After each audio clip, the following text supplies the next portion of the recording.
Carnel Brooks at the rectory in Valley Lee. Reverend Brooks, I just want to say that if you are uncomfortable answering any of these questions, feel free not to answer them. Okay. First of all, I'll ask you, where do you live? Give me an approximate, not approximate, but some sort of location of where you actually live now. Valley Lee, I was told years ago that it was called Valley Lee Forest, but right now I live right in Valley Lee on Happy Land Road. And I call it somewhat old model town of Bethlehem. Lovely place to live. Okay. Now, tell me where you were born. Right in Tennille, Georgia, on Smith Street in Tennille, Georgia. Is that a town or It's city? a town. It's a city in Tennille. Tennille, Georgia is the city in Washington County. That's the county where I was born. I'm trying to get an idea in my mind of how big it was. Was it about as big as Lexington Park, bigger than Lexington Park? I would say it's the size of Leonardtown. Oh, okay. To me, it reminds me of my hometown when I ride through Leonardtown. Leonardtown, okay. About how much land did your parents have? Well, my parents had somewhat around 60 or 70 acres somewhere between.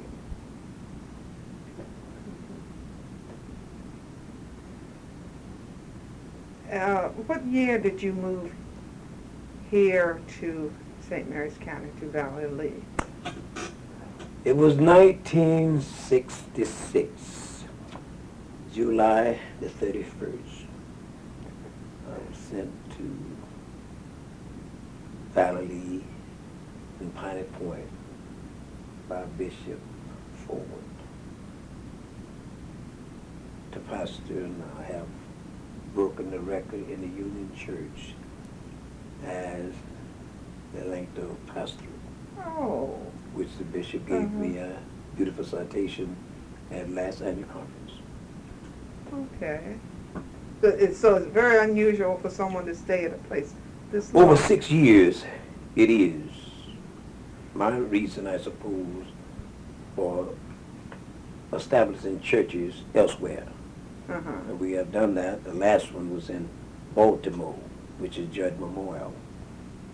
And they're doing fine on Lafayette Street. Okay. Okay, I'll go back and ask you some questions about, when you were growing up. All right. What were times like when you were a child? How did you and your family live? I came through the rough times. I came through times when we had food stamps, but they were rationed. Food stamps, red, white, blue. My childhood growing up in the midst of fear every day.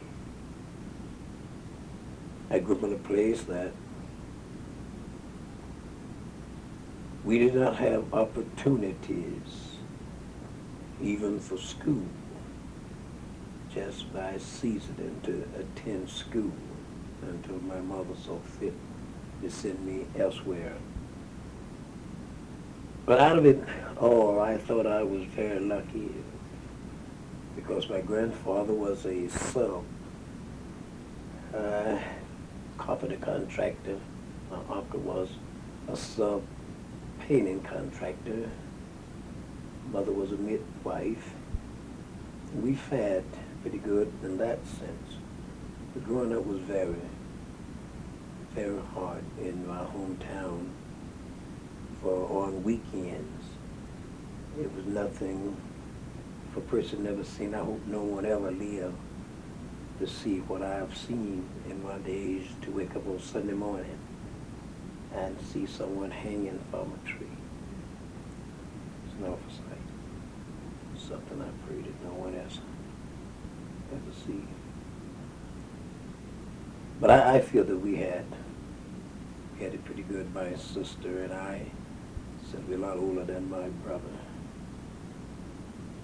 we had a lot of white people that cared for us. Matter of fact, she's the one that sent me to school until her death. So I think we fared pretty good, in a sense, according to times. You lived with your grandfather? My grandfather, yes, I did. And my mother moved back with us in later years, but mostly with my grandfather and grandmother. They raised you? They raised me. Oh, okay. And you said your grandfather was a subcontractor carpenter? Yes. Okay. Yes. Okay. And your grandmother was a housewife? I mean, or did she go out and work, or? Yes, Mama Carrie, I always call her, she loved that name. She did go out and do a lot of housework, and that's how she made her part of the living. Yes. So she was a housewife and homemaker. What is your earliest memory? Oh, my early memory, my mother's cousin. That's my early memory. Her name was Irene, and the government paid her to teach school. And at that time, I had a privilege my sister never had, for it lasted 2 years. And we went to the hall. It was community hall, they called it in those days. And she taught pre-primer.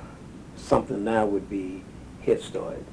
Oh, okay. And she taught primer, which would be kindergarten in the day in which we live now.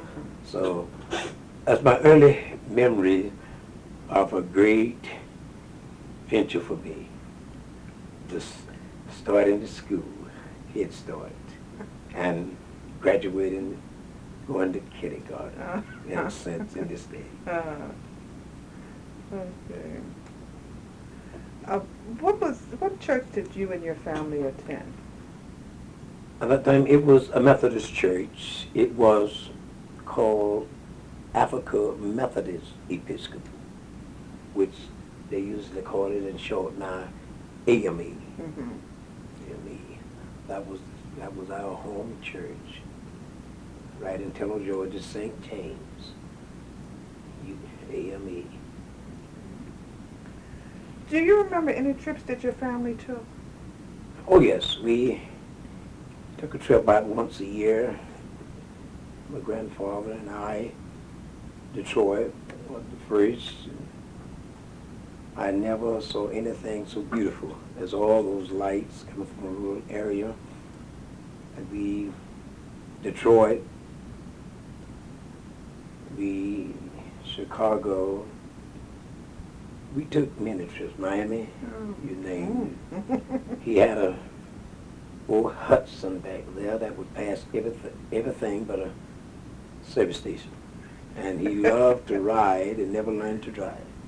So we did travel. Oh, goodness. Okay. Was your family involved in community activities? Yes, my father, he was played the little bands round, and he played guitar. My uncle, he was with Bailey and those fellows a while. he said to be entertainer. I don't think he was. He probably was just a label. But he was a piano and organ and player.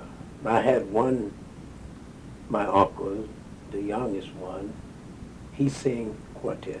Mm-hmm. And he sang, my memory of him, with the beginning of the trumpeteers for a little while. What was called at that time CBS trumpeteers out of Decatur, Georgia.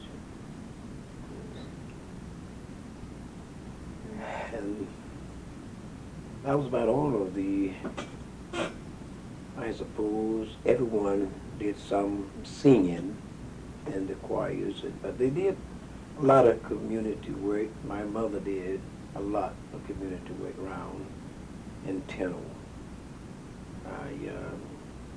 Such as she made quilts, she made clothes for persons back in those times, so she did a lot.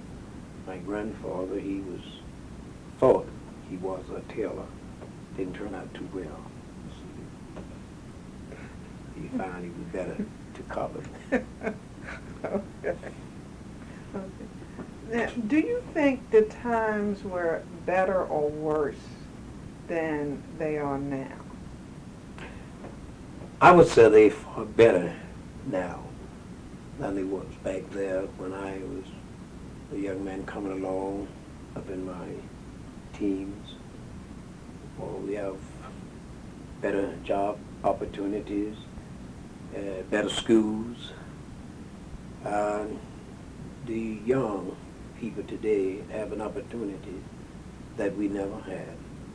This is a great day for the young and for the elderly, especially what St. Mary's in particular have to offer on the different committees I was involved in, still in some. These days definitely a lot better than those times. Okay. Do you think I'm not sure what the word is, the people are less friendly than they were, or less involved with other people than they were? I would say less involved.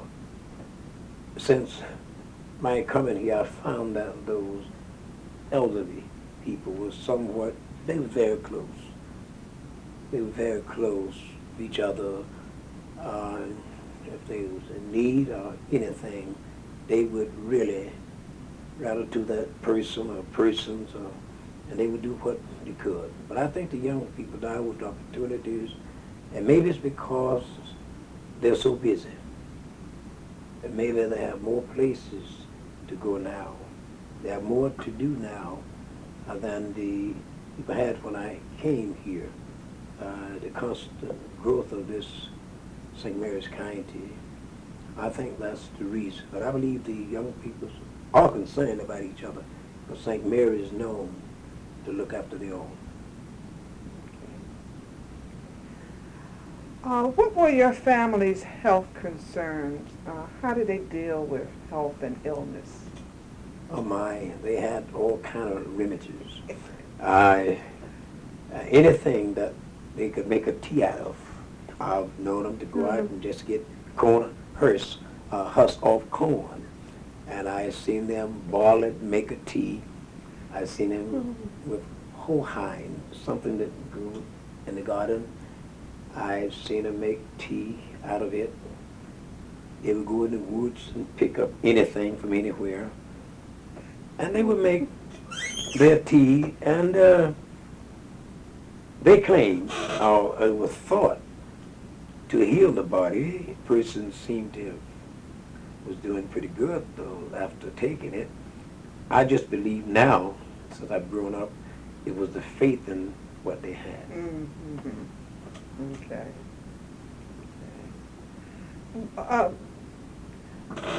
What was, the hospital and doctor care?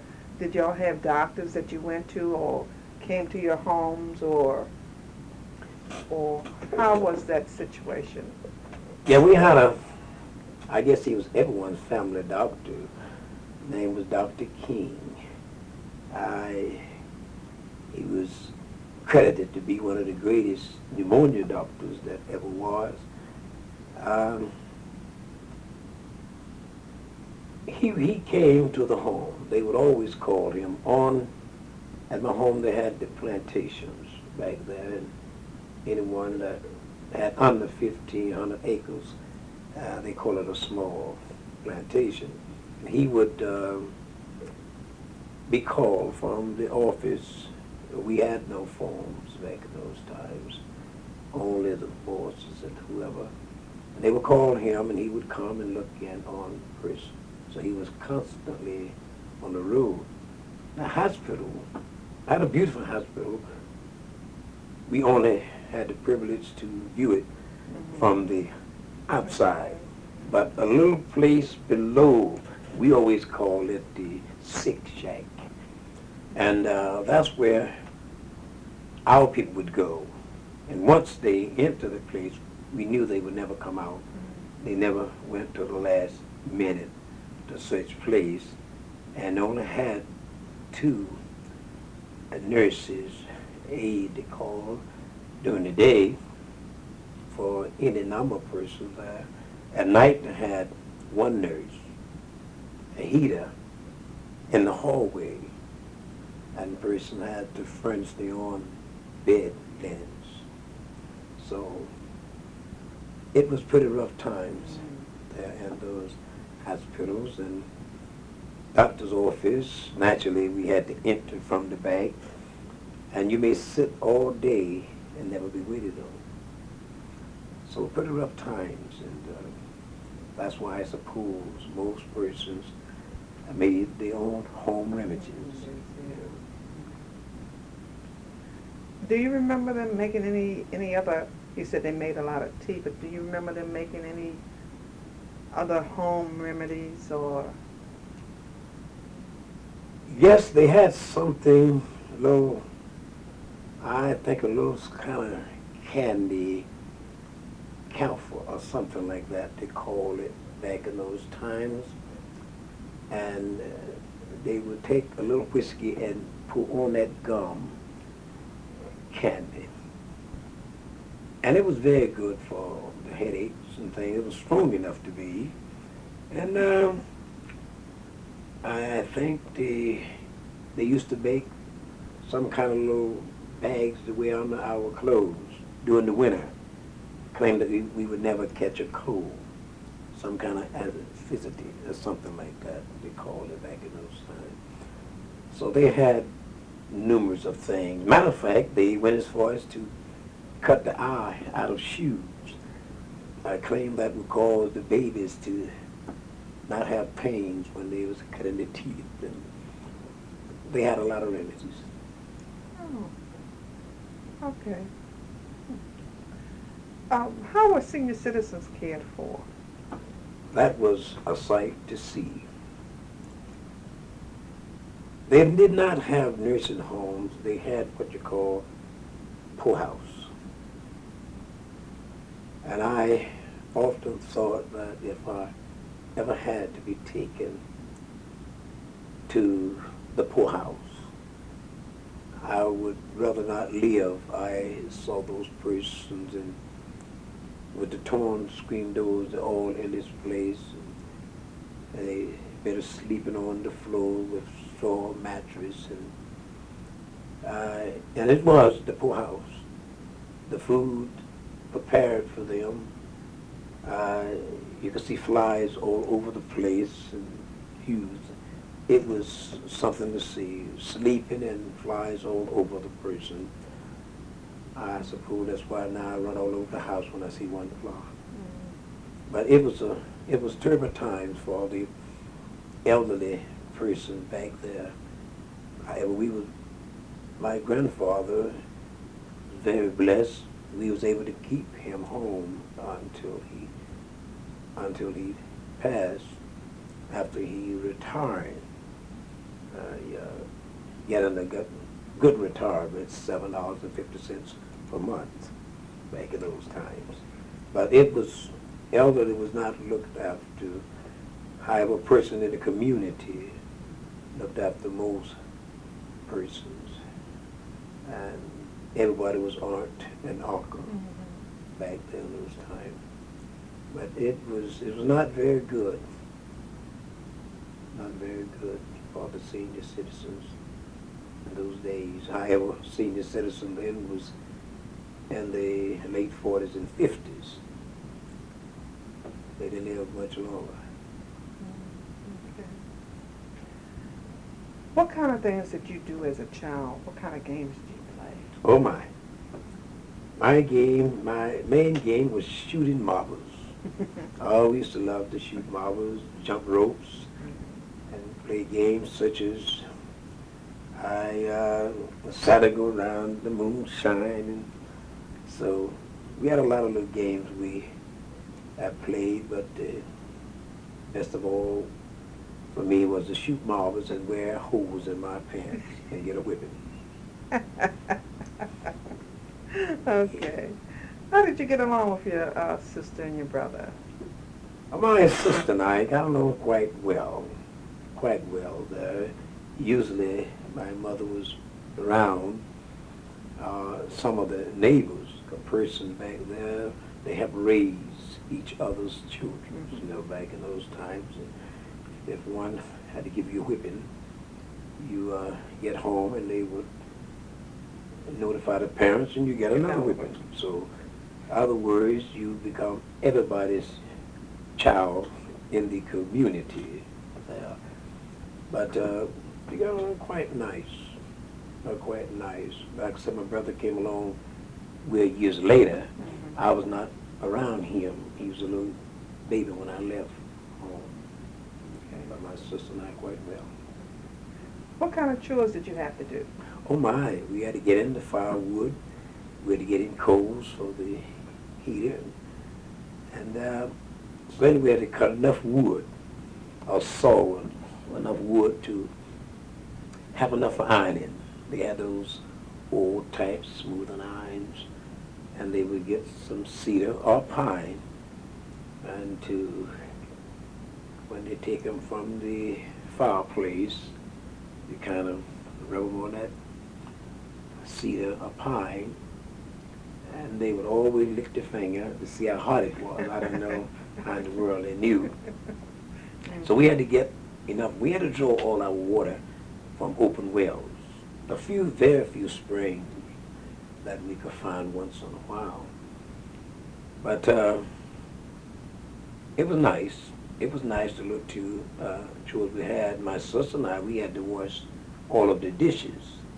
On Saturday was the clean up day. We didn't mop.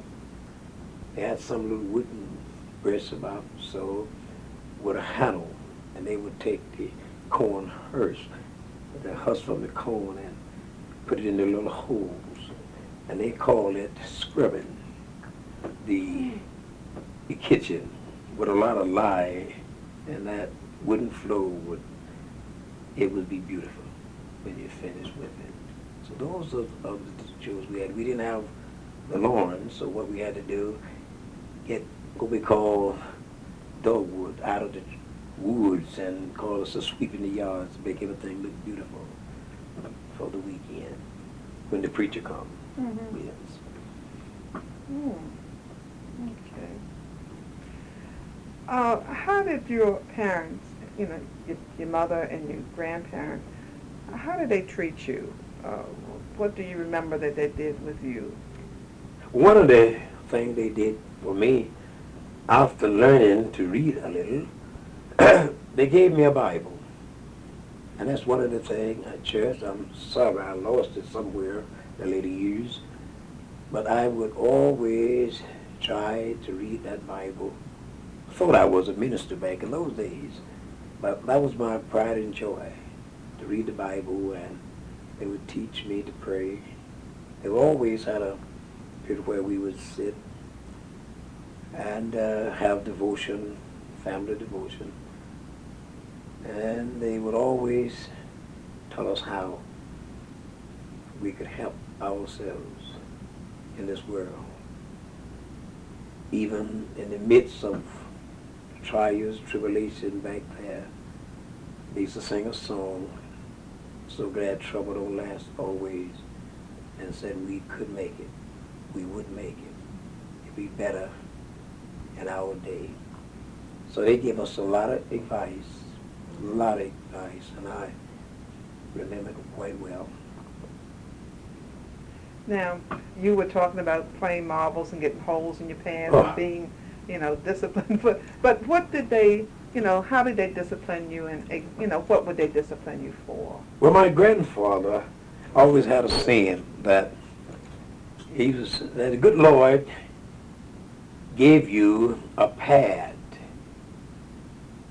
for a whipping on each hip. And he went out and made himself something like on a boat. And it was smaller, thank the Lord. And he called it, he wrote on there really, cardon, and called it the Board of Education. And believe me, when he used it, we learned it. So that was this. Okay. Do you think they prepared you well for life? I believe so, because before I undertake to do anything now, I always pause a moment and wonder, how would my grandfather go about this task? And I know that I don't believe he's speaking directly to me, but in my thought mind, I can remember many things that he said, how to go about doing things, and I think he prepared me in life, because I think about him quite often, no matter what I do. Every day, he's not on my mind all day, but some portion of the day, I'll think of his sayings. It helps me. Describe your formal schooling. Oh my! I thought we had the greatest school it was, because most of the schools was one room. We had 8 or 9 rooms there at our school, Tennille High, which we students did not change rooms as they do today. The teachers changed rooms, so they didn't have, I suppose, what they have now in the hallways. And of course, in the classroom, for a moment, we was mischievous somewhat. But I thought at one of the greatest schools, the teachers was very concerned about us, and they gave me a harder time than they did others, simply because most of the teachers was my family, somewhere or another, unfortunately.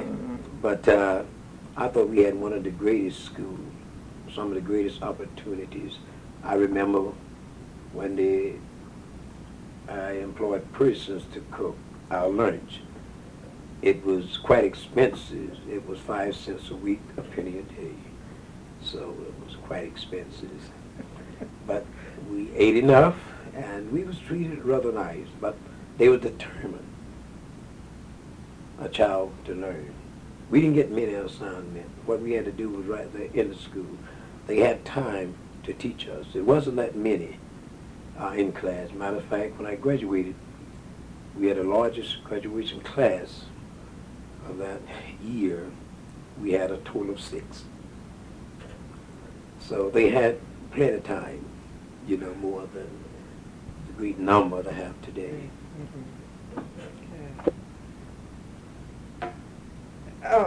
Now, when you went to elementary school, how big was that school? Oh, that school, I believe it had about 5 rooms. Yes, elementary school, we had about 5 rooms there. And in that school, we had to meet every morning in the largest room. We call it the chapel. We had devotion before class. I long remember Professor Jordan. wonderful teacher. I was fearful of him. I think everyone else was. But he, looking back now, he was one of the greatest professors I ever known.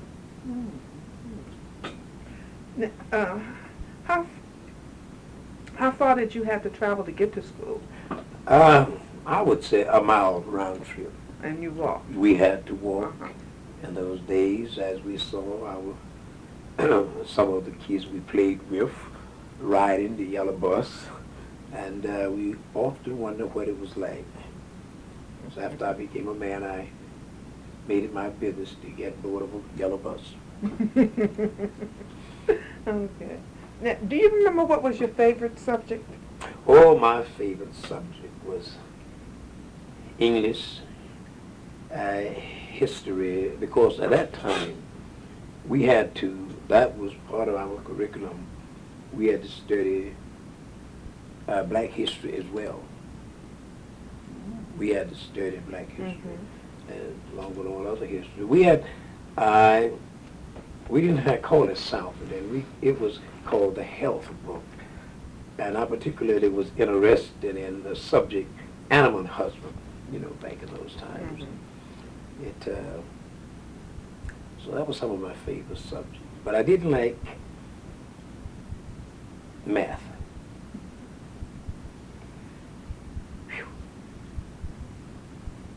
Didn't like math at all? None whatsoever. Okay, hold on.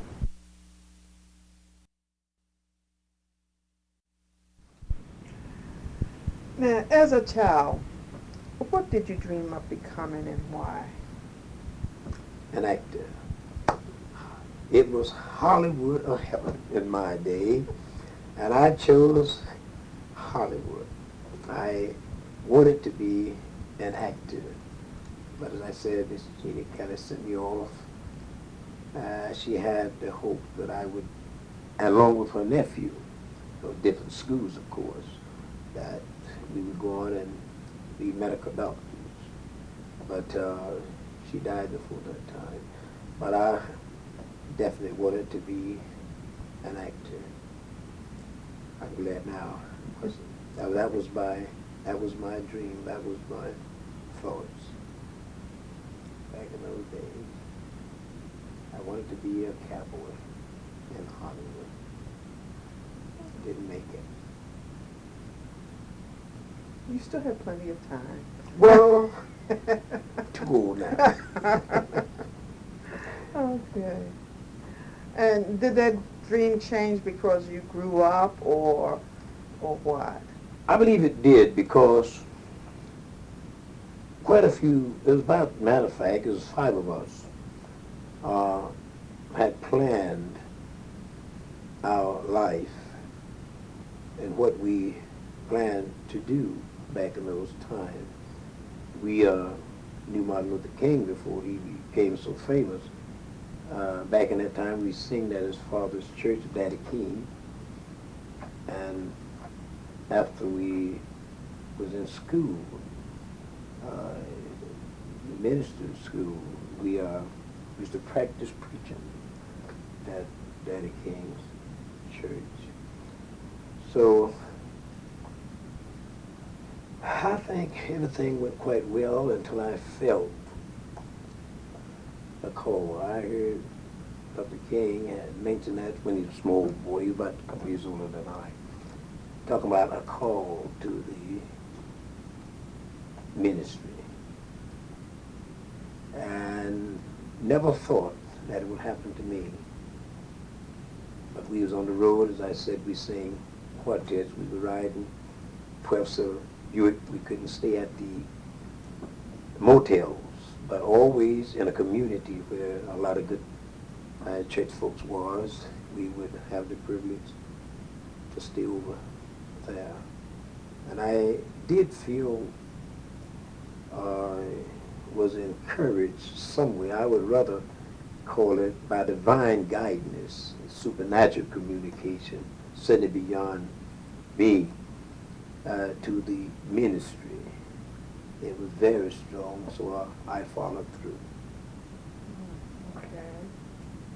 And so knowing Dr. King, And his father and the church Oh, helped yes. you to make that decision. Helped me, Okay. definitely so. Helped me to make that decision. And his mother, one of the sweetest persons I've ever known. She was. Okay.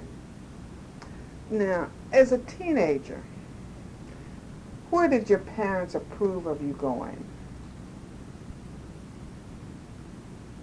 Well, sometime to the movie. They finally built one in my teen years, Aaron Theater, and they did approve my went to the theater.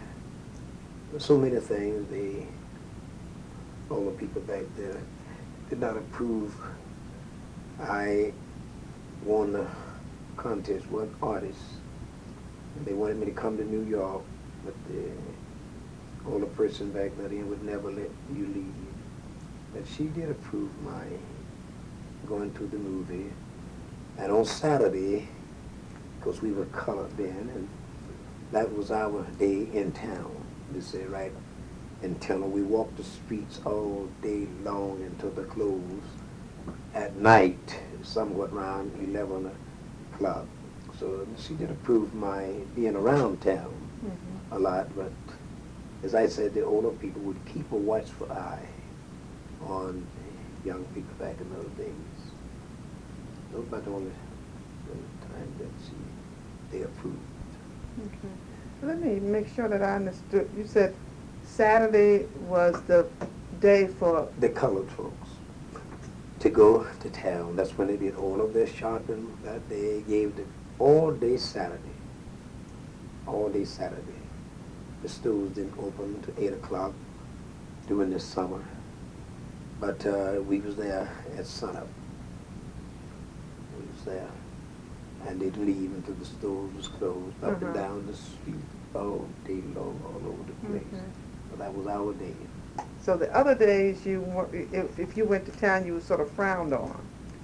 Or put in jail. Simply because they wanted you at on the plantation. And that was the time the swimming pool was closed down on Saturday. It was for the other folks naturally. Many person I know, I knew that was arrested. And back in those days, they call it I-rape if you look towards the swimming pool. So they did not have the swimming pool in operation until during the week. And we was all out of town on the plantation. And then they would close it down on Saturday. So they were rough times. Oh, okay. Okay. Oh, did your parents let you date? Yes, my mother, she encouraged it. My grandfather was loaded, wanted me to take my time.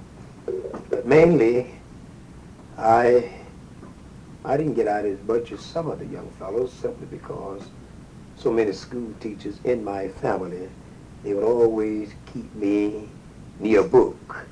Back in those days, it was aggravated, but I'm happy now they did. But back in those days, dating, we could only stay till 9 o'clock. And when we hear a little noise, we knew it was time to go. Yes.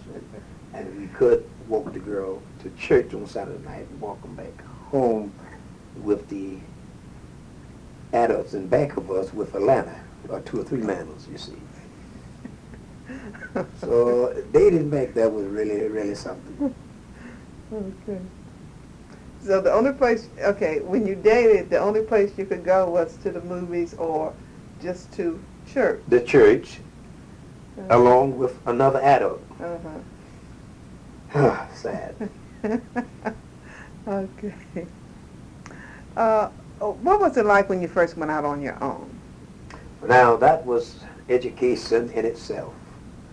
When I first went out on my own, I really didn't think I could make it.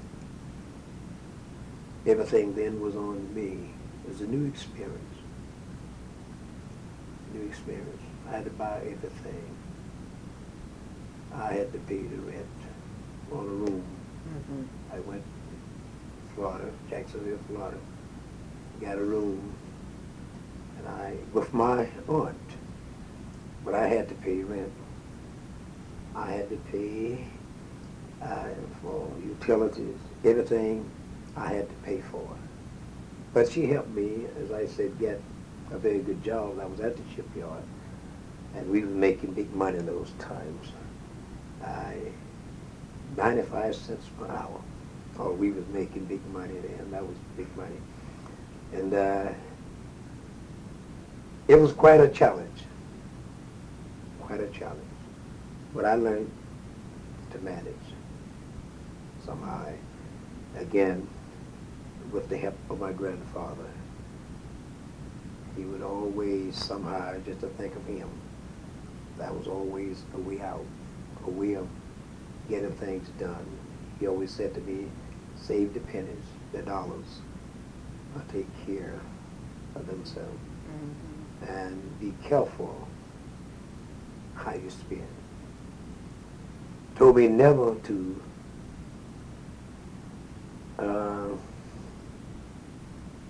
try to balance my budget. The budget balance. I knew what my budget would be, mm-hmm. but what remained, I had to spend it carefully. And that was the words he used. And that helped me quite a bit. But it was quite an experience. Yeah, when you were in Florida, how long were you there? Oh, I suppose I was there about 7 or 8 years, somewhere in between. And when I started the different schools, mm-hmm. Then I started moving around then. But I stayed there about 7, 8 years. What kind of things did you do for entertainment while you were there? Oh, that was great. In Jacksonville, I tried to sing in a band. It didn't work too well. Then I went back to the quartet. I had a stepbrother, and he used to write little plays, and we used to, on the weekend, kind of act them out there for the other folks, and they seemed to have gotten a kick mm-hmm. out of it. But I remember trying to sing for them. They wanted me to sing country music, because in those days they called it hillbillies. Mm-hmm. And they would pay me $1 for each song that was sing, so we could make a little money on the weekend. But entertainment was kind of great, but Jacksonville had so much to offer. I would go to the bowling alley, and we had to set up the pins. They didn't have the electrical contraptions they have now, so we would set up the pins as a knockdown, and they paid us pretty good. Work a whole night, almost half of the night, for 50 cents. So that was fun. That was fun for us. Meet at someone's house, and someone would always have a one-string guitar. Whether they could play it or not, and you said they could play the one string. All I had to do was just make the sounds mm-hmm. on it. And that was the most entertainment we had, just together at people's house. They call it the hoedown. Mm-hmm. That's what it was. Mm. Okay. Now, when you were in Jacksonville,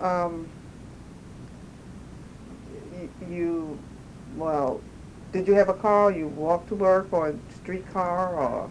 Well, I rode the buses, and for a while, and then I was able to get a car.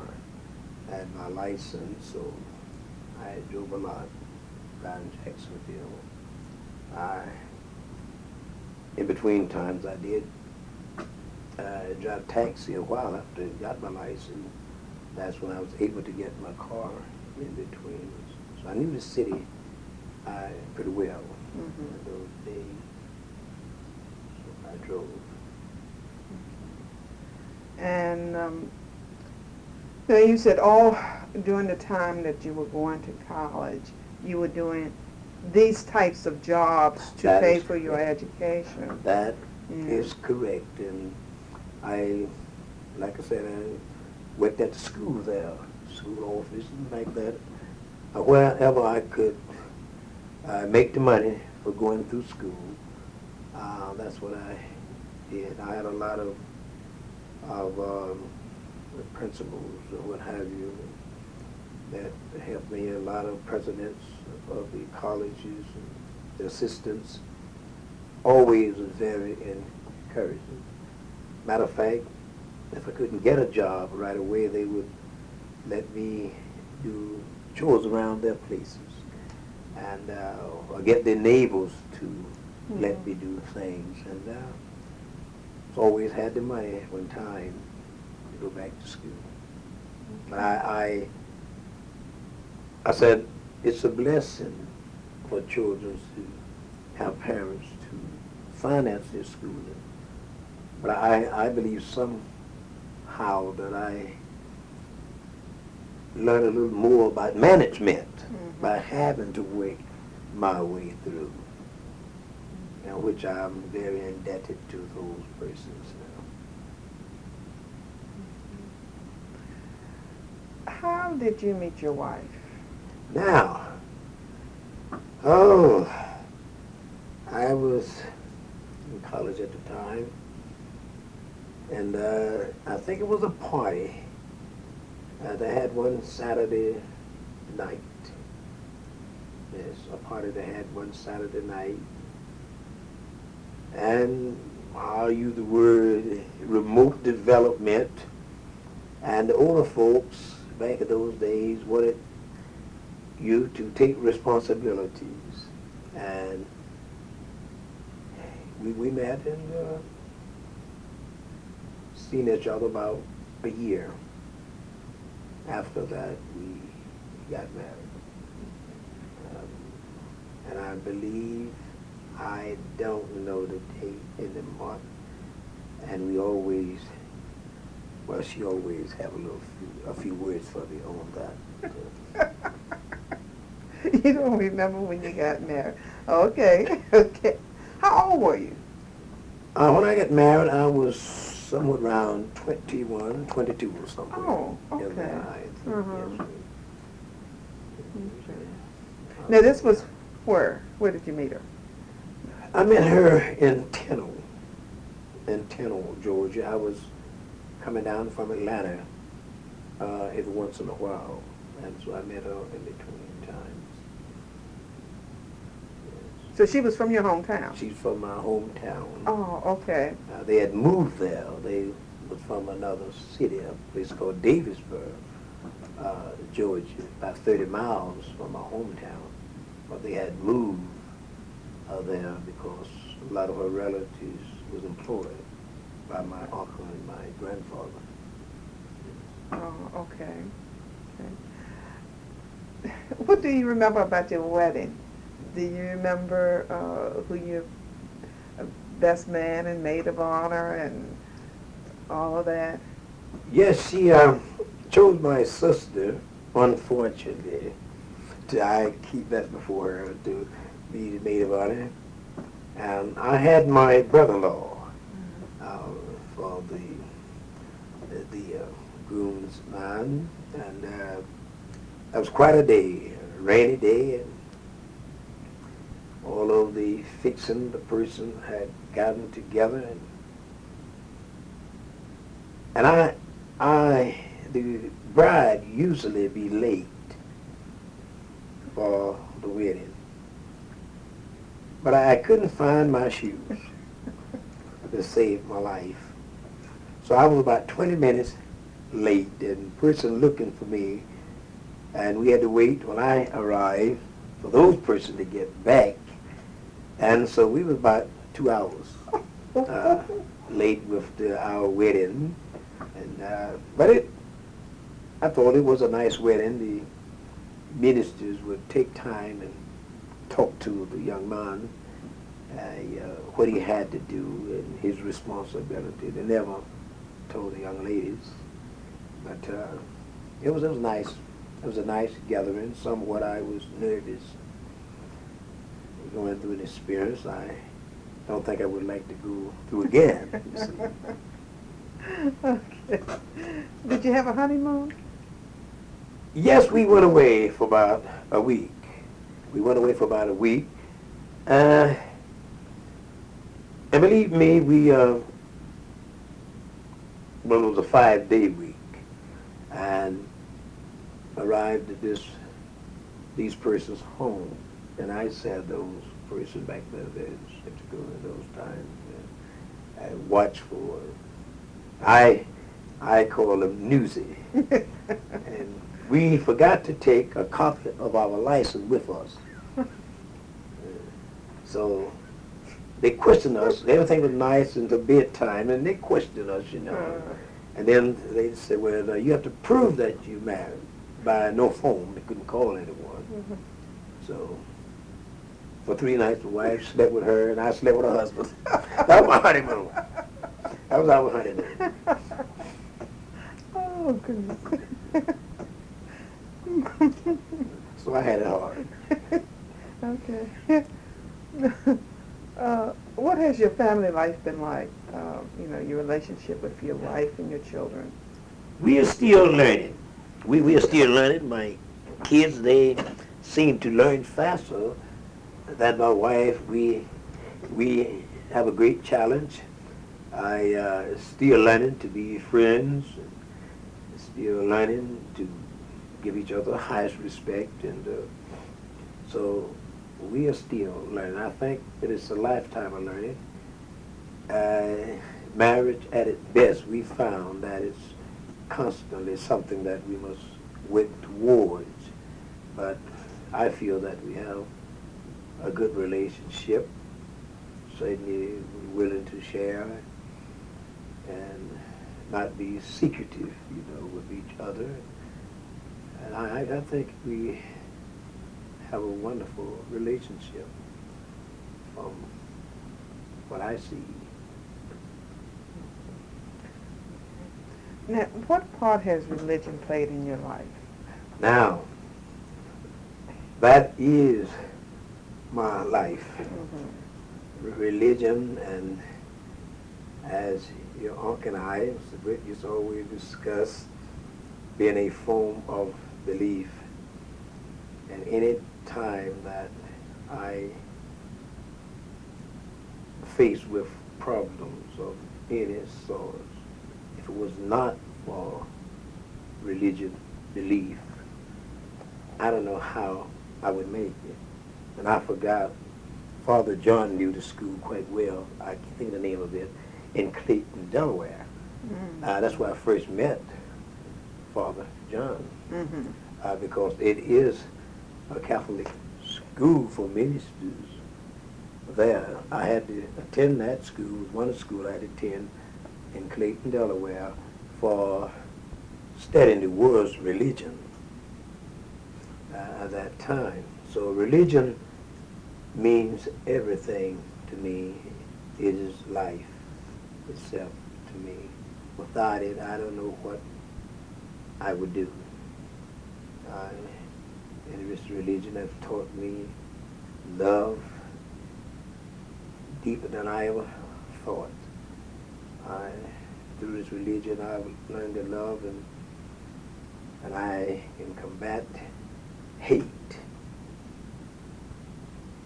on every side. This religion keeps me alive,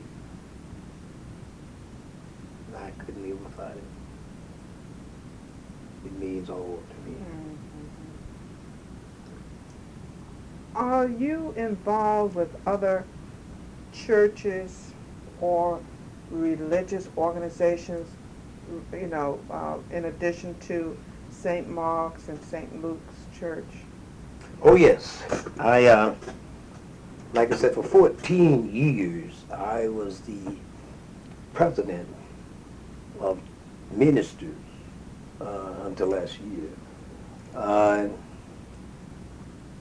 And I had to instruct them in pastorate homiletics, hermeneutics. We had to instruct them in philosophy and all of that for 14 years.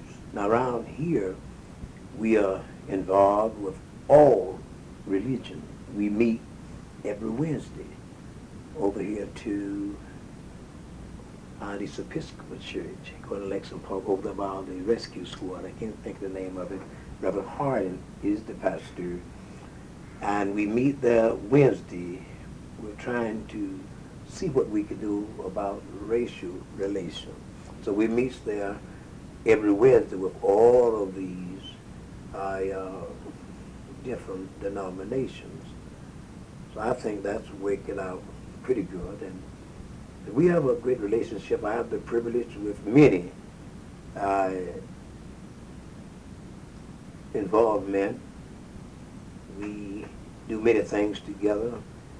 Easter, because we are ourselves Methodist Episcopal. That is Methodist by doctrine and Episcopal by practice, you see.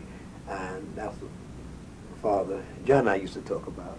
Anything that we do or anything that's planned is worked together from a diocese in Washington, you see. So we work pretty good. Things are going pretty well, and I am involved with many things here. I think to preach down to Ridge. St. Peter's. Yes, St. Peter's. Father Pat. That's right. He's always there, and I love for him seeing.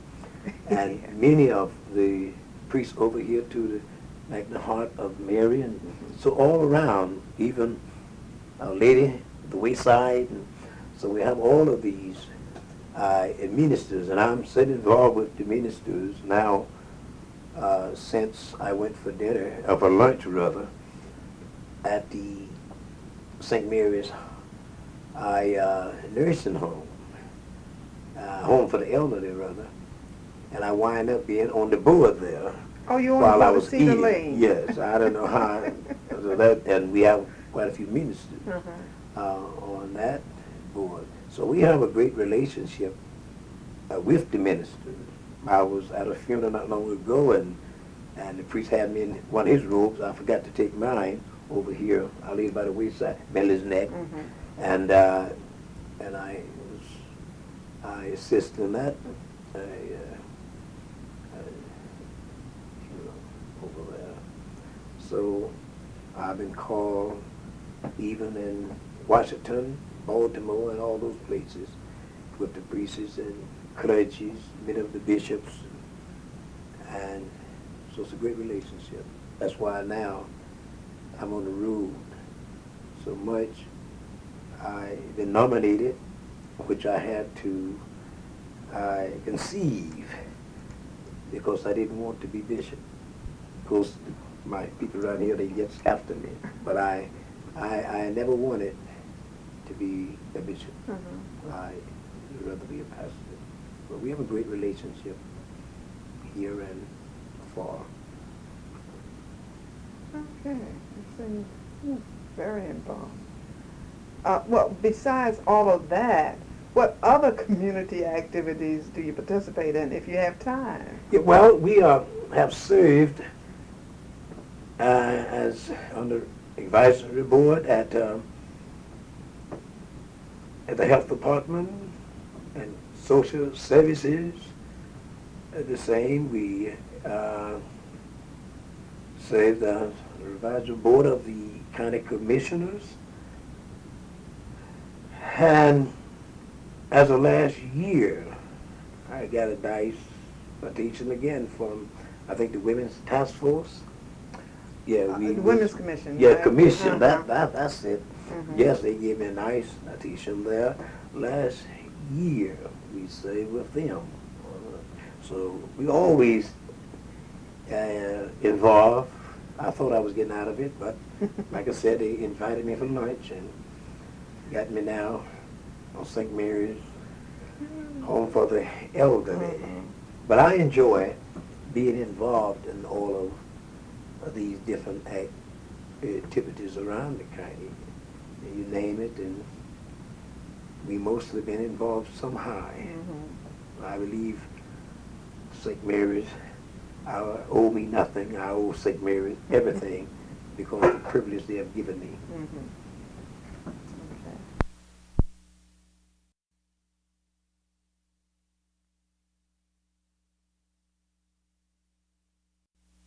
They know what's going on, and I like to be of service. And the first thing I do, I make myself known.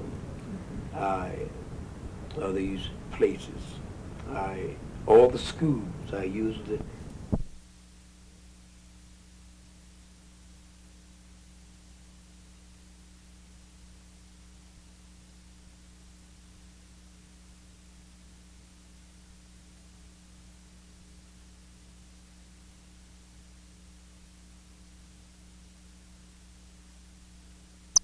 Offer my assistant, if I can, the trouble they had over great meals. I went over there and talked with the principal. From a clergy's view, what could I do to help combat the problem over there from where I stand with the youth that we have here? And we had a nice talk there. So that was a great help. I believe in getting involved and try to help work out things to make things better. How do you feel about life in general today in St. Mary's County? I feel that, to me, St. Mary's County is one of the greatest places I've ever been. Set in a land of opportunity. A person, anyone, if you can't live in St. Mary's County, I always say that you can't live anywhere, because there's always something for a person to do. You can establish some kind of trade or exercise your skills, and it's mostly skillful people in the county. A person can do anything they want to do. It is a land of opportunity. I'm still meeting good persons in St. Mary's County and persons who encourage you to do things. I don't think I would want to live anywhere else, though I had many opportunities to be moved out of St. Mary's to other places to pastor. But I always begged that I would stay right here. I hope to retire in St. Mary's County, where I would love to live the rest of my life. But St. Mary's County has been good to me.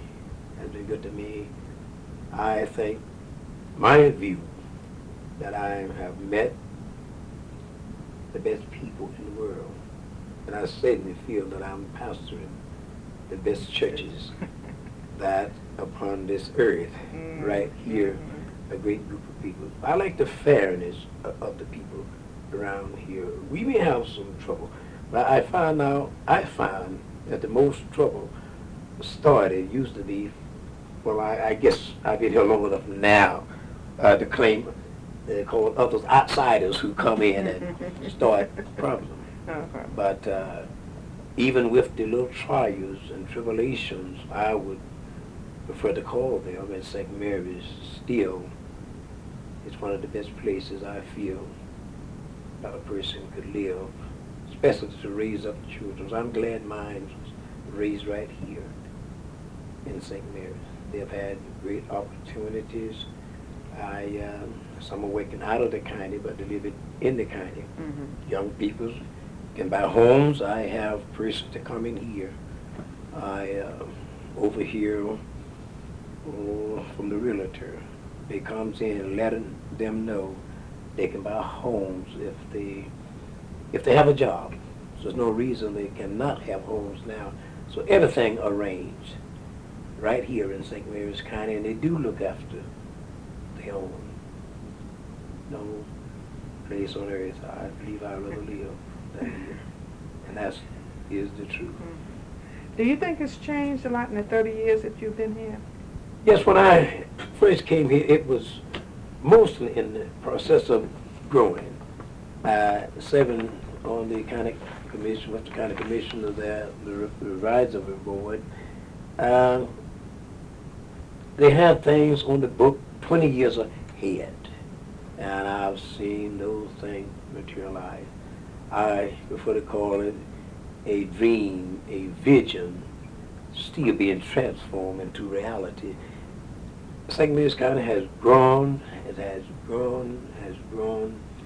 I've seen many changes. I've seen children born, them grew up, and I see the many wonderful things that they're doing for this county. I've seen where the woods would be, now the shopping centers and employment for the young people. I see the off branch of colleges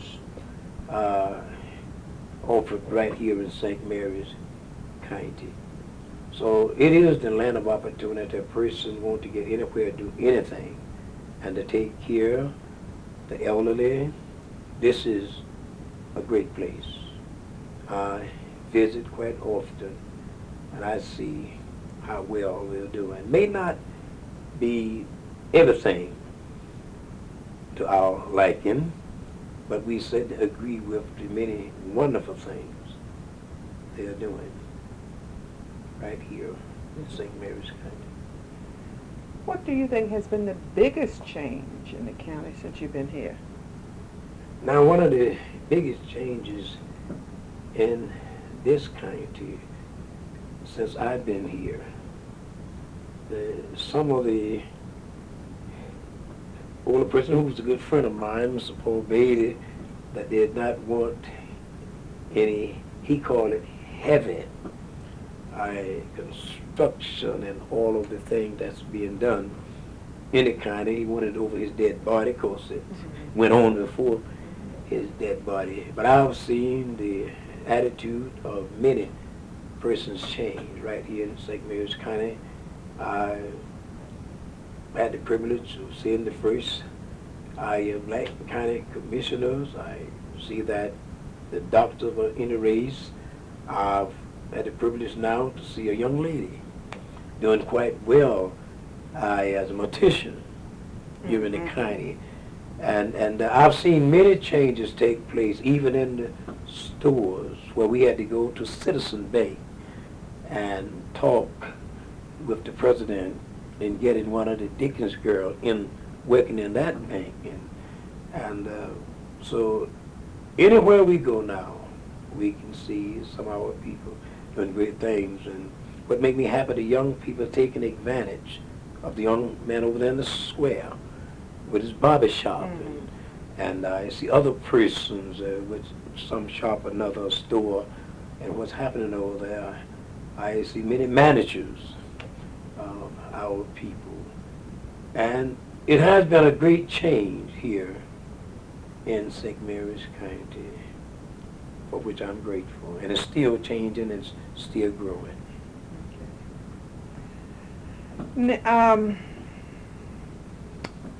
Now this is a question that I'm not sure how to word it so that it would fit you, since you are not from the county.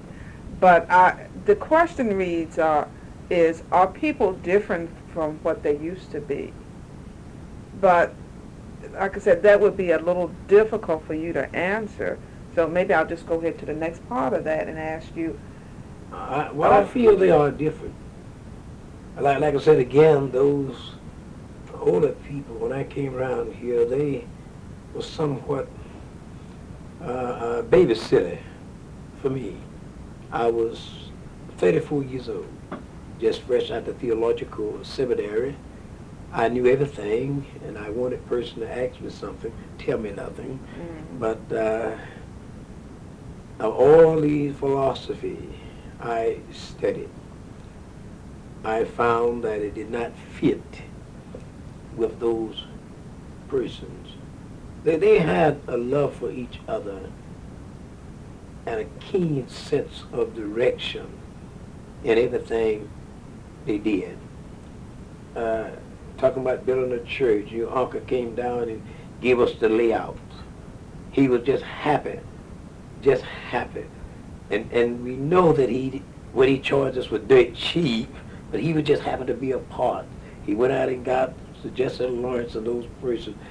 It was I don't know, I think they was bind to each other. And I would hear them often say about this person, that person. I was at the hospital, and we was having a meeting. I came in, and we had plenty of meetings.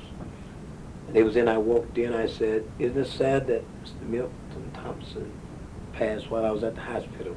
That was the end of the meeting. They left it with happy land, you know. So the concern they had with each other, which, as I say again, the young people today do not have that closeness.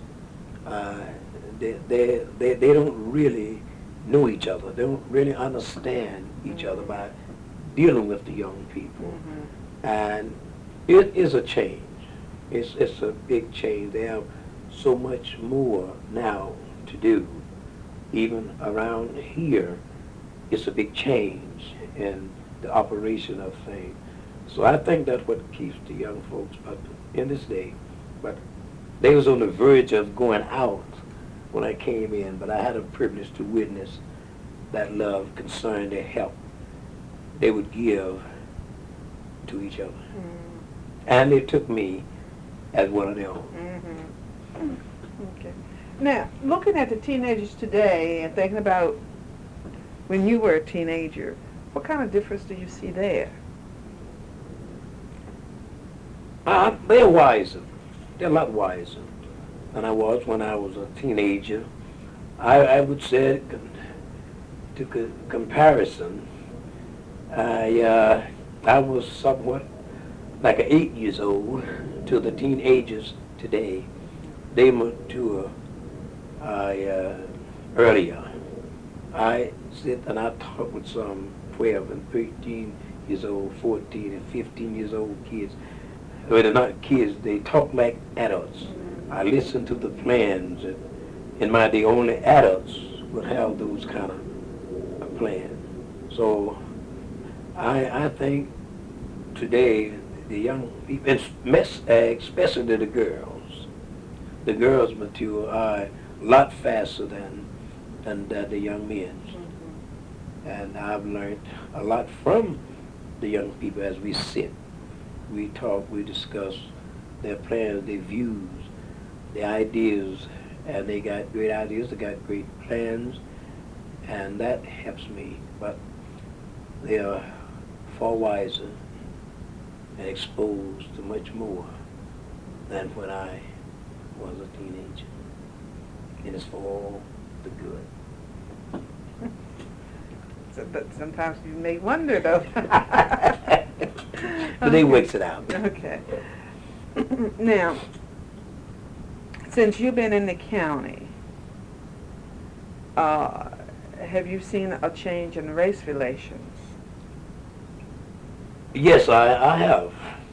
I have seen a change there in race relation. Working with a lot of persons. When I first came here, we used to meet at Britain Bay, or the wharf, or whatever you call it, in Leonardtown, near the water. We would meet once a week, I think it was on a Friday or Thursday or whatever, trying to get persons to sit together, to bring about this change, you know, and it didn't work too well in the beginning, but it finally caught on. And I see people now, they come out, we have persons come here, and we have persons constantly actually come. And I've seen a great change in the relationship. And I believe it's getting better, not as rapidly as we would like to see it, but I do believe it is getting better.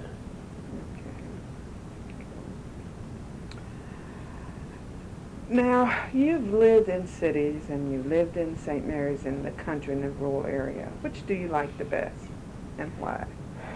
I think I like the rural area better. I thought once I could live nowhere but in the cities.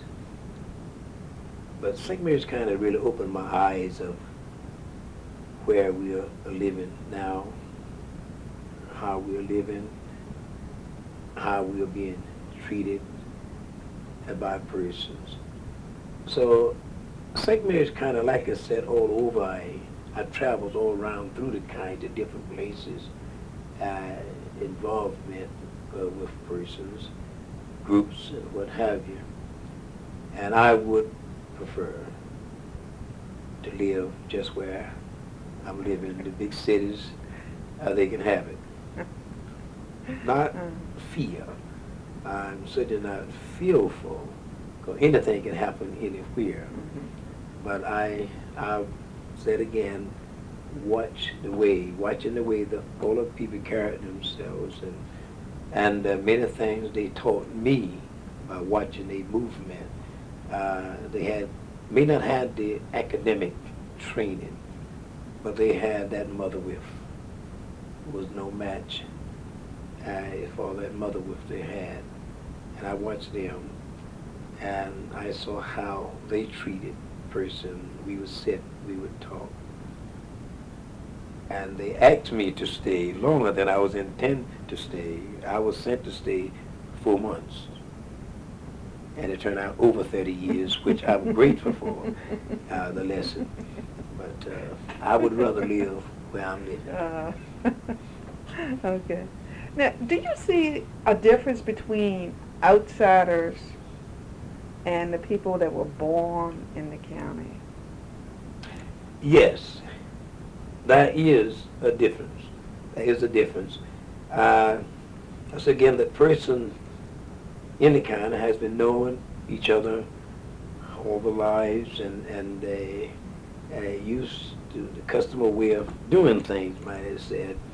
And person from the outside come in here, then you got to learn all over again. But when I came here, I had to learn all over again. I would stand and listen to Brother Ellis Statesman talk, and talking with his son as one statesman, and I'm standing, and I'm looking from one to the other. And when they finished, I didn't know what they was talking about. But we do have to get used to, because things are done different here than any place I ever been. But this difference, I believe, is good for the county. And once a person comes in here and do learn the people, again, because St. Mary County people, whether it's right or wrong, or whether he's right or wrong, or he said or she said, they're going to help each other. And that's something you don't find very seldom from the outsiders. They each kind of stands alone. Oh, okay. Okay. But now, do you think that, I'm thinking that, would any, if someone from here went to your hometown, could that be said of them? Yes. Yes. I met a young fella from a place they call Crumpton or something, a place up here above Lennontown. Compton. Compton. That's the name of the place. A young fella, and he married a girl. And I think they met in Washington. And for the last 20 years, he been living in 3 miles from my hometown, a place they call Sandersfield. And when I go, I always see him. Matter of fact, I saw him last week. Things going. He said, "Well, I'm really now a Georgian. I don't know where in the world he made up that name for me, you see. But he have learned, and he had to learn all over again. And the same thing would be said. He saw the difference, didn't have the togetherness they had in St. Mary's County here, and he found out how a person each kind of stand off. That goes for family members as well. That goes for family members as well. They nodded close. After my mother passed, my sister and I became closer than we had ever been. And so forth, she and I always wanted that close now. That's why she came to visit me Christmas. But outsiders, and they used to not close. And I traveled all over as people in St. Mary's County. And I tried to find the reason for the history, to find out about the people in St. Mary's County, and I did learn a lot. But it's the only county where I know that people were help each other. Hold together regardless of what. They will hold together. During the election of what I really noticed it more than ever, of George Ord, which is a good friend of mine. And when the outsiders, and they was going around and they came to me, decided we wouldn't vote for him and whatever. But I listened to a lot of the St. Mary persons talking. He's one of ours. I said, well, I've been here long enough. He's one of mine. Okay. And because of your, you travel and interact with people in the different sections of the county. That's true. Do you notice any difference in, like, somebody from Ridge as opposed to somebody from the 7th District? Oh, yes, there is a difference. A major difference. Matter of fact, I see quite a difference from person on St. George Island in Piney Point.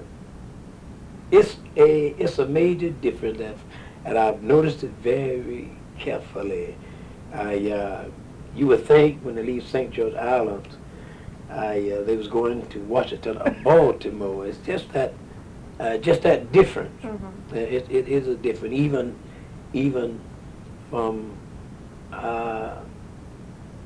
Piney Point to Valley Lee, there's a difference in the people, the different attitudes, the different way of seeing and doing things. It's altogether different. Down in Ridge, and I know a lot of persons there and associate a lot of persons, even down to Scotland, it's quite a difference all around in different areas. It's a difference. Big difference. Maybe it's I've interviewed quite a few people, and no one has ever said it like that, you know. Some people say, well, they didn't think it was a difference. It's quite a difference. Okay. What are your feelings about the Navy base? And especially about the new growth on the base.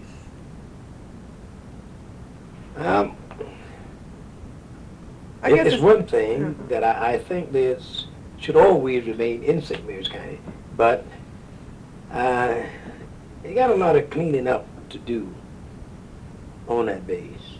A lot of cleaning up to do. Opportunity is not as plentiful as it is outside the gates. A lot of things goes on that base, and they keep it kind of quiet.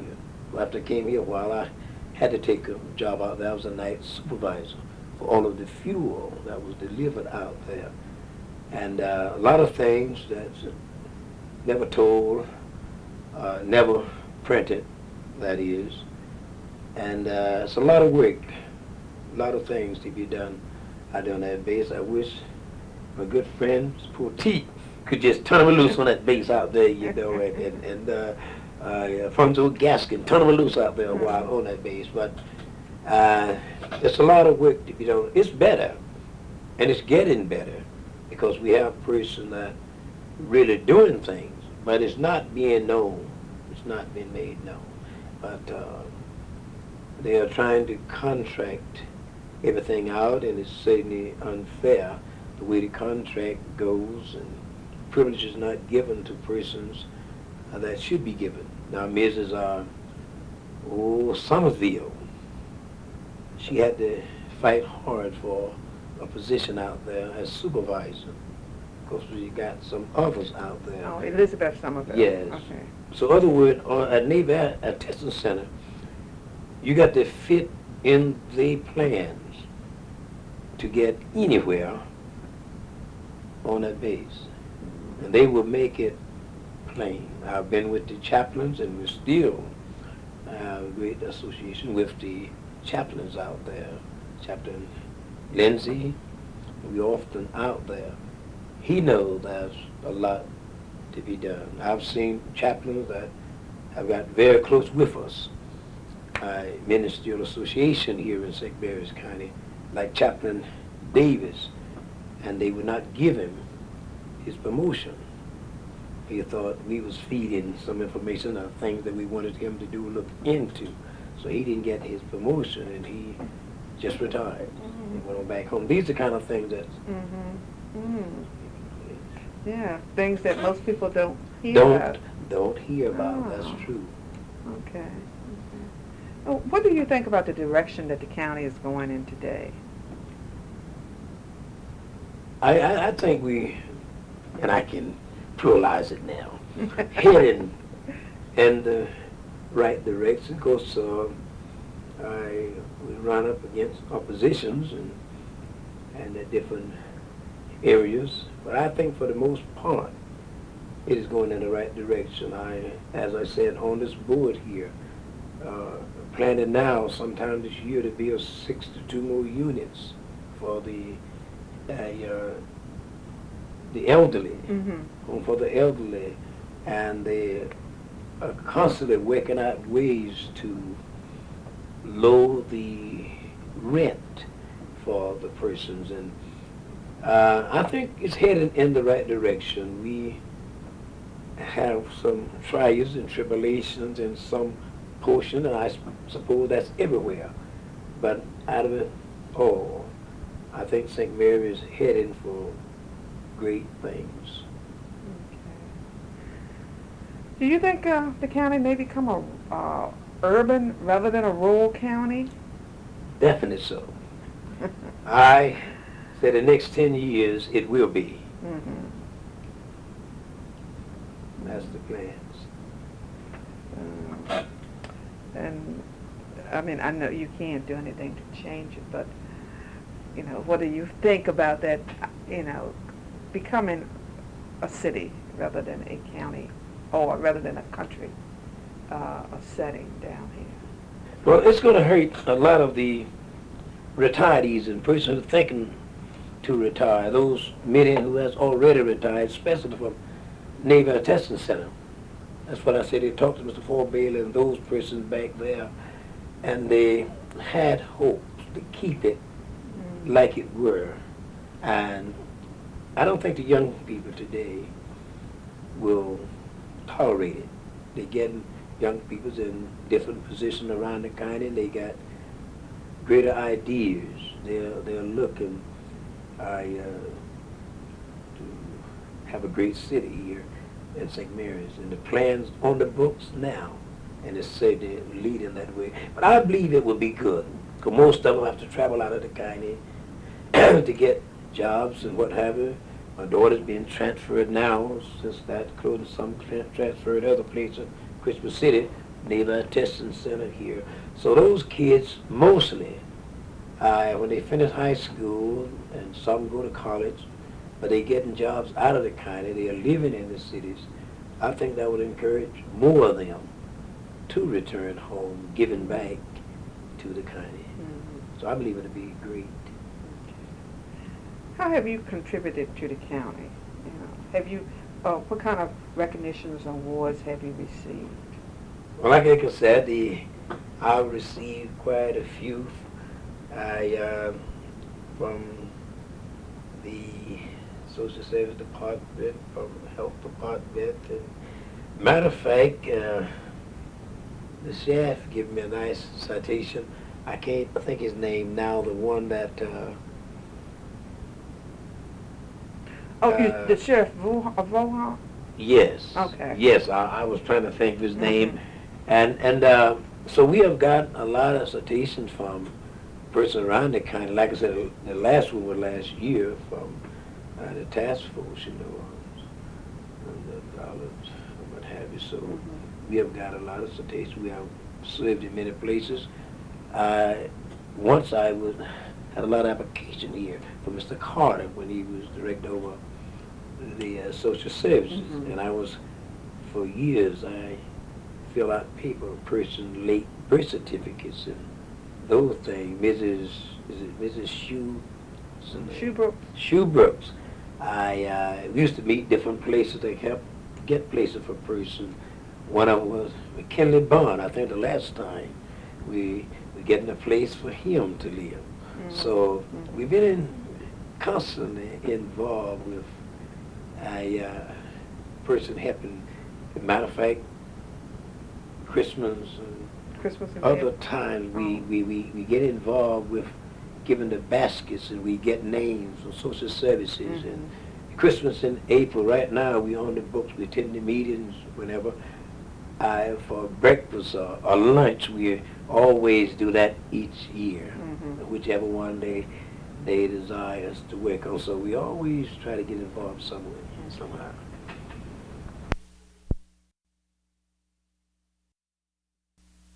Okay. What do you consider to be the most valuable thing you have ever had? Now, the most valuable thing that I ever had,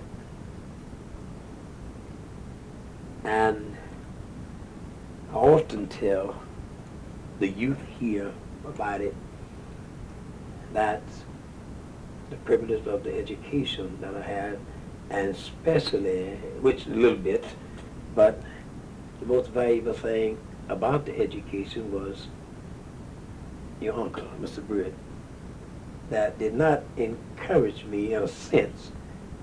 He told me I had to go back to get my doctorate. And some of those classes I had to take correspondence. He had to sign the paper for me before the school would recognize it. But I think that's one of the most valuable things I have that helped me in many ways to do many things, not only for my family, but for the people in general. We'd be able to come up with different ideas from what we have learned that will contribute to our people, getting them involved in savings and things of the sort. Other words, to trying to help themselves. So with that, and I'm still in school. Matter of fact, we're studying Greek now. And I have to drive to Delaware every Thursday for that, for a while longer. So all of that helps me. I think that's one of the most valuable things that I could have gotten from the areas I came from, and I cherish it very highly in persons who helped me to learn. That's when I look at person like Ms. Gaskin and other person that are kind of those educators. I learn a lot from them. I watch how they conduct themselves. And I often said, if I continue to keep on, that's a great weapon, Poteet call it sometime, that you have, that you can always depend on. No one can take it away from you. Okay. Have you done everything in your lifetime that you wanted to or planned to do? I believe I've accomplished mostly what I would like to have done. But I think about a poem written by one of our bishops, a great friend of mine, and the president of Bowdoin Theological Seminary in Wilmington, Delaware, a Bishop Predov. I never want to finish. I don't think I would want to complete everything that I have in mind, but I would like to do a portion of what he said. How I want to die morally. I want to die from the middle of my row, both hands on my hoe, raising it up, bringing it down, driving it deeply in the ground. And he said that he want composition on his desk, some completed, others to be considered. That's the way he want to die morally. And suddenly he voiced my sentiment.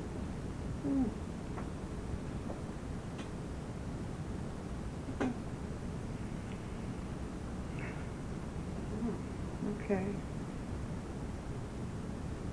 With some tasks done and some to be done. I want some completed, and I want some yet to be considered. So when someone come in, they would take up the battle plan, but I keep my sword and shield. Now, if you could go back and change something, or live your life over again, what would you change? Or if you would change it? Yes, I think the first thing I would change, I think I would have waited a little while for my family, and with this group of persons, we was with the thing that we wanted to establish. And I would have liked to see, and this was our plans, nursing homes, medical centers, and all of these things we had in mind we wanted to establish. And we wanted to go all over the United States doing this. So I believe I would have waited a little while on my family. If I could go back over it again, because I would want the same family, but I would have put it on hold until those things was accomplished. Something helping our people. All the things that I think I would change. Plus, be a cowboy. Be a cowboy. Be a cowboy. Okay. I haven't got older than the horses, so.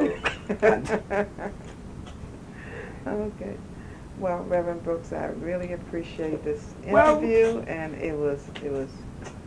I enjoyed it much. It certainly helped me, and the idea of just being considered a person to be interviewed, be a highlight of my life. Said now I've reached the mountain peak. Yes. Okay. Meant a lot to me. Biographical data information on Reverend Dr. Rudy Carnel Brooks, P.O. Box 142, Valley Lee, Maryland, 994-0273 or 994-2090. Born February 27, 1931, in Tennille, Georgia. That's spelled Tennille. He went to Tennille Elementary and High School, Morris Brown College, Moorhead College, which was connected to Morehouse College, Pennell College, he spelled that Pineline, Miller College, Bowdoin Academy and Seminary, and Liberty College and University. His occupation is pastor. His wife's name is Luella Duggins Brooks. Duggins is spelled Duggans. His mother's parents were John William Brooks and Amanda Brooks. He doesn't know the name of his father's parents. His mother's name was Pearl Lee Brooks Hayes, Haynes. He believes his father's name was Emory Davis. His brothers and sisters are, he was the oldest, then Helen Brooks Hilson, Hilson, and Eddie William London, London. His children are Jimmy Lee, Johnny Lee, Pearl Lee Brooks, Rena Mae Smith, Mary Helen Brooks, Ozzie Mae Shade, Sarah Luella Brooks, Ruby Lee Thompson. Jimmy Lee has no children. Johnny Lee's children are Angela, Johnny Jr., Amanda and Oslo. Pearl Lee's children are Timothy Wayne, Carnell, Jamal, and Larissa. Rena May's children are Kimberly Rose and Junior. Mary Helen has no children. Ozzy's children are Corice, James Jr., and he doesn't remember the third child's name. Sarah has no children, and Ruby has no children. That's the end of the biographical data information.